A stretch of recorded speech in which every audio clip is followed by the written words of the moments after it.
Tal vez hayas oído hablar de esta mujer. Mató a alguien, pero con un rostro nuevo tras otro. Escapó durante 15 años. No era de las que se esconden en cuevas comiendo raíces, sino que cambiaba su cara con cirugías, cambiaba su nombre, su identidad. Y aún podía enamorarse, casarse, abrir un negocio. Donde quiera que iba parecía una persona normal. Nadie podía reconocer quién era. Era como una sombra, mezclándose entre la multitud.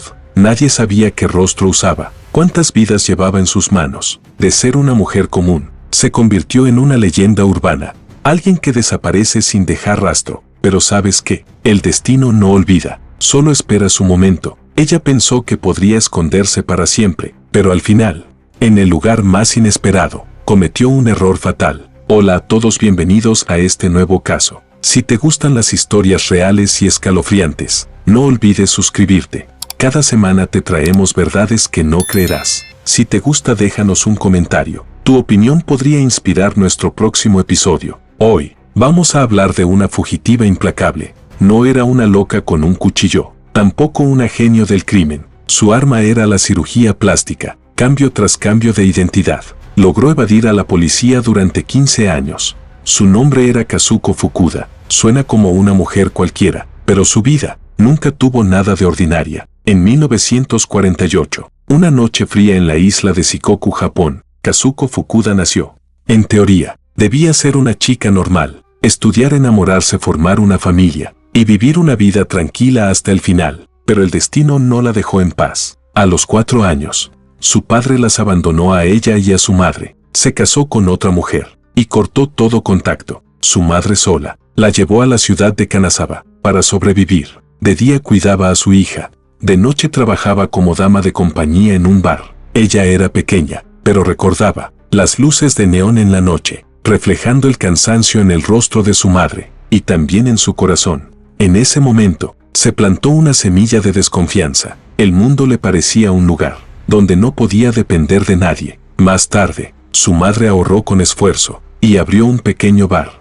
La vida parecía mejorar, pero el corazón de Kazuko ya estaba roto. Anhelaba amor, pero temía ser abandonada. En la secundaria, se enamoró. Por primera vez sintió que alguien la necesitaba, que la trataba con ternura, como si cayera en un sueño de primavera. Pero entonces, el chico murió en una pelea estudiantil. La noticia la destrozó. Dejó la escuela, volvió al bar a ayudar, intentando mantenerse ocupada para no sentir. Pero eso era solo temporal. Era solo una adolescente, con el corazón hecho pedazos. Poco después, se enamoró de nuevo, pero eligió mal. Era un delincuente, sin trabajo fijo, viviendo al día. Ambos estaban en la ruina. Apenas tenían para comer, sin dinero que hacer, solo malas ideas. Comenzaron a robar de noche, escalaban muros, entraban a casas. Al principio cosas pequeñas, pero se volvieron más audaces, hasta que un día, entraron a la casa de un jefe de impuestos. Apenas comenzaron, la esposa del dueño regresó. Entraron en pánico, la ataron y saquearon todo. Pensaron que nadie los vio, pero una empleada escondida llamó a la policía. La puerta se abrió de golpe y los atraparon en el acto. Kazuko fue condenada a 6 años de prisión. Esos 6 años en la cárcel fueron el verdadero punto de inflexión. No fue redención, sino transformación. Ya llevaba heridas, y la prisión le enseñó a ser más dura, más fría. La traición de su infancia, la muerte de su primer amor, y la humillación en la cárcel, la convirtieron en otra persona. Se juró a sí misma, nunca más dejaría que la controlaran, nunca más permitiría que la pisotearan. Creía que dominaba su vida, pero no sabía que el camino que tomaba se oscurecía cada vez más, y pronto llegaría al final. Al salir de prisión, Kazuko no tenía opciones. Volvió al lugar que conocía y la humillaba, el bar, trabajando como dama de compañía. Tenía 24 años. Entonces conoció a Ikesue, un hombre que siempre sonreía con dulzura. Cada noche iba al bar, se sentaba en un rincón hablando con ella. Con el tiempo, el corazón de Kazuko comenzó a derretirse. Se enamoraron, se casaron. Ella ocultó su pasado, omitió que había estado en prisión. Tuvieron 4 hijos, 3 varones y una niña. A simple vista una familia feliz, pero la sombra del destino nunca se alejó del todo. En los 80, la economía japonesa comenzó a caer. Empresas quebraban, despidos a averiguar. El trabajo de Ikesue también se complicó. El salario que antes alcanzaba se volvió insuficiente. Con 4 hijos en la escuela, la presión era insoportable, como una montaña aplastándola. Kazuko no tuvo opción. Tuvo que sostener a la familia. Se quitó el delantal, volvió a ponerse el vestido de dama de compañía, se maquilló para cubrir las arrugas, intentando borrar el paso del tiempo. Tras el maquillaje, ya no era la chica de 20 y tantos, sino una madre luchando por su hogar. Cada noche en el bar, tenía que sonreír a la fuerza, servir tragos a hombres presumidos. Sonreír, escuchar sus fanfarroneos y chistes subidos de tono. Sus ojos aprendieron a ser vacíos, pero su corazón se enfriaba más y más. En ese entorno, conoció a Atsuko Yasuoka, una mujer que hacía latir corazones con una mirada, unos años menor que Kazuko, pero con un encanto arrollador. Hablaba y todos reían. Maquillaje perfecto, figura que seducía. Gran bebedora y experta en halagos. Era la estrella del bar. Clientes fieles, billetes de sobra. Cada noche la rodeaban, mientras Kazuko, madre de 4 hijos con el cansancio a flor de piel, la piel ya no tan firme, por más que intentara verse joven, no podía competir con Atsuko. Juntas eran el día y la noche. En teoría, debían ser rivales, pero contra todo pronóstico, se hicieron amigas. Después del trabajo comían ramen, en días libres cantaban karaoke. Atsuko la invitaba a tomar algo, hablaban de los hijos, las tareas, el marido inútil. Cuando Kazuko se quebraba, llorando que no podía más, Atsuko le daba una palmada en el hombro. Tranquila amiga, lo superaremos juntas.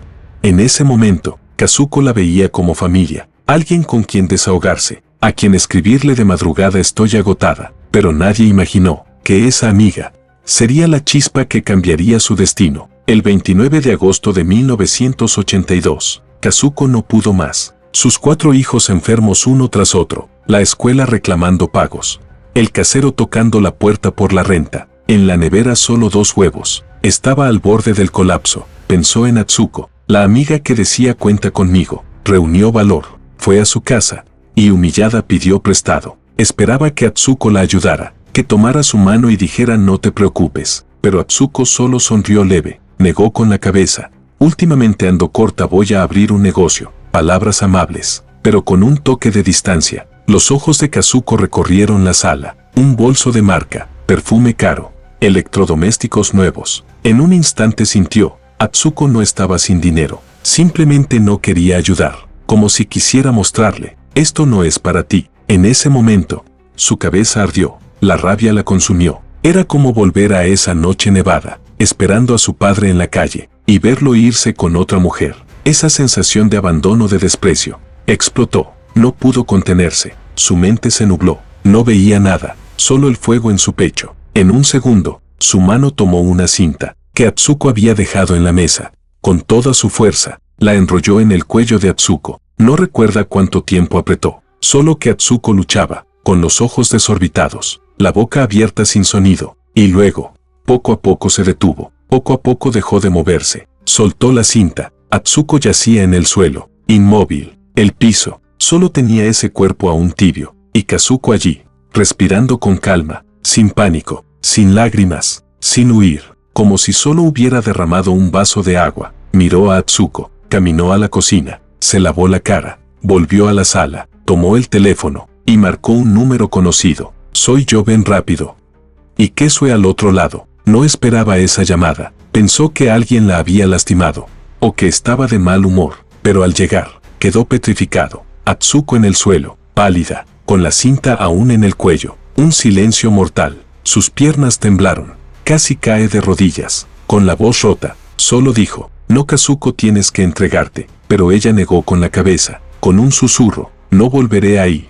Estuve 6 años en ese lugar, no es para humanos. Sus ojos eran fríos como piedra. Al final, Kesue decidió ayudarla. Metieron el cuerpo en el auto, tomaron las joyas y el dinero de Atsuko, escenificaron un robo, y dejaron el cuerpo en un bosque fuera de la ciudad. 3 días después, una colega reportó la desaparición. La policía entró a la casa. No había signos de lucha, pero todo lo valioso había desaparecido. Un vecino dijo que ese día, vio un camión frente a la casa, y anotó la matrícula. Rastrearon al dueño, que dijo que lo había prestado a una pariente, llamada Kazuko Fukuda. La policía fue a su casa, pero ella ya no estaba, solo quedaba Kesue. Lo interrogaron, y finalmente confesó todo. Encontraron el cuerpo de Atsuko en el bosque. La autopsia confirmó estrangulamiento. Kazuko Fukuda era ahora la fugitiva número 1. Huyó a Osaka. Usó la libreta y el sello de Atsuko. Sacó 590.000 yenes. Con eso y algo de efectivo, pudo empezar su escape. Al quinto día, llamó a casa, y Kesue contestó. Le suplicó que se entregara, pero Kazuko no dijo dónde estaba. Solo cuida a los niños. Y colgó. Esa llamada reveló su ubicación aproximada, en Shinjuku, Tokio. Una cabina telefónica bajo una luz ámbar. Cuando la policía llegó, ella ya no estaba. Entonces, Kazuko comenzó a transformarse. Entró a una clínica de cirugía plástica. Se hizo párpados nuevos, nariz más alta, ajustó los labios. Cada operación en una clínica distinta, con el rostro vendado. Nadie recordaba su cara. Se mudó a Nagoya. Se hizo una cirugía mayor. Al recuperarse, su rostro era otro. Nadie sospecharía que era la fugitiva Kazuko Fukuda. Cambió su nombre. Se convirtió en Anayo Onodera. Volvió a ser dama de compañía. Pronto, conoció al dueño de una dulcería, Hiro Murayama. Comenzaron a vivir juntos. Kazuko dejó el glamour y ayudó en la tienda. El negocio estaba en una zona turística de Kanazawa, con mucha gente. Nadie preguntaba por su pasado. Era astuta y dura cuando necesitaba. La dulcería creció. Abrieron más sucursales. La familia de Murayama la quería. La veían como una mujer capaz y cariñosa. En 1986, 4 años de fuga, Kazuko extrañaba a sus hijos. Arriesgándose escribió una carta. Pidió a su hijo mayor que viniera a ayudar en la tienda, pero el destino jugó en su contra. El chico tuvo un accidente de auto. En el hospital, su identidad salió a la luz. Murayama revisó su documento y descubrió que era hijo de Kazuko Fukuda. Algo no cuadraba. Murayama ya sospechaba, porque Kazuko nunca quiso casarse legalmente. Le contó a su prima. Ella en una reunión, miró a Kazuko y le pareció familiar, como la fugitiva de los carteles. La invitó a su casa al día siguiente. Kazuko sintió el peligro y declinó la invitación. La prima estaba segura. Llamó a la policía. Llegaron, pero al ver ese rostro desconocido, nadie la reconoció. Ella mantuvo la calma, despachó a los policías y escapó en bicicleta. La policía confirmó su identidad por el hijo, pero ella ya estaba en un tren, desaparecida otra vez. Los días siguientes, recorrió Japón, fue mesera, limpió pisos. Usó más de 20 identidades falsas. En los peores momentos, dormía en bancas de parques, pero nunca se rindió. Cuando juntaba dinero, iba por otra cirugía. Cada nuevo rostro era una nueva ciudad. Nunca se quedaba más de 3 meses. Los carteles de la policía mostraban sus muchos rostros, pero ninguno era el actual. 15 años de juego del gato y el ratón. Estaba a punto de ganar, porque en Japón, el homicidio prescribe en 15 años. Solo faltaban 21 días, y sería libre. En 1997, a 21 días de la prescripción, la policía había esperado 15 años. Esta vez no confiaron en la suerte. Lanzaron una cacería nacional, carteles en todas partes. La recompensa pasó de 1 millón de yenes a 4 millones. Las clínicas de cirugía también actuaron. Ofrecieron 3 millones extra, 7 millones en total. Todos estaban alerta. Cualquier mujer sospechosa podía ser la clave para hacerse rico. Esa noche, Kazuko entró a un pequeño restaurante, donde ya era cliente habitual. El dueño estaba acostumbrado a ella. Ella bajó la guardia, pensando que tal vez lo había logrado. Se sentó, pidió sus cacahuates favoritos, y por excepción sake, bebió y charló con el dueño. Quizá por el alcohol, o por sentirse segura, bromeó. Oye, ¿sabes que algunos dicen que me parezco a esa fugitiva Kazuko Fukuda? Y río. ¿Por qué no tomas mi vaso y lo llevas a la policía a ver si soy yo? Esa sonrisa fue su perdición. El dueño se quedó helado. En realidad ya sospechaba. Sus ojos, su voz, se parecían a los del cartel, pero ella venía diario. Sonreía con naturalidad. No parecía una fugitiva. Esas palabras lo decidieron. Guardó el vaso que ella usó y llamó a la policía. En ese momento, Kazuko pareció intuir algo. Miró al dueño. Su tono cambió. «Estás dudando de mi verdad. Llamaste a la policía». El dueño sonrió nervioso. Bromeó de vuelta. «Tú lo dijiste primero». Pero ella sabía. Todo había terminado. Antes de que pudiera levantarse, el restaurante estaba rodeado. Dio un paso afuera, sin decir una palabra. Varios policías la derribaron. En ese instante, luchó un poco, pero en sus ojos había una desesperación absoluta. El 18 de agosto de 1997, a solo 11 horas de la prescripción, la policía trabajó sin descanso, reunió las pruebas de 15 años, las presentó al juzgado y cerró el caso. 2 años después, el 15 de mayo de 1999, el tribunal dictó sentencia: Kazuko Fukuda culpable de homicidio, condenada a cadena perpetua. No apeló, no dijo nada en su defensa. En esa sala sofocante, solo bajó la cabeza, silenciosa por largo rato, como si al fin soltara una carga de 15 años. 6 años después, el 27 de mayo de 2005, Kazuko se desmayó en prisión. Los médicos diagnosticaron cáncer. Pese a los esfuerzos, no sobrevivió. 11 días después, murió en silencio. A los 57 años, mirando su vida, de una joven que se equivocó, a una asesina fugitiva, cambiando rostros y nombres, viviendo en las sombras. Los años más libres fueron los de su fuga. Era inteligente, rápida, con talento para los negocios. Si no hubiera tomado esa decisión, si no hubiera actuado ese día, tal vez sería dueña de una cadena de dulcerías, una madre, una mujer común, pero no eligió ese camino, tomó uno de huida sin fin, y el destino ya había tendido su trampa, esperándola al final. No allí sí, ella escogió un camino sin retorno. La justicia puede tener grietas, pero nunca falla. La historia de Kazuko Fukuda se convirtió en series y películas, un mito del crimen en Japón, y una advertencia brutal. Si te gustan estas historias reales, no olvides dejar un like. ¿Quieres más casos misteriosos, fugitivos o giros inesperados? Suscríbete al canal. ¿Qué opinas de Kazuko Fukuda? ¿Es despreciable o digna de lástima? Cuéntanos en los comentarios. Nos vemos en el próximo episodio.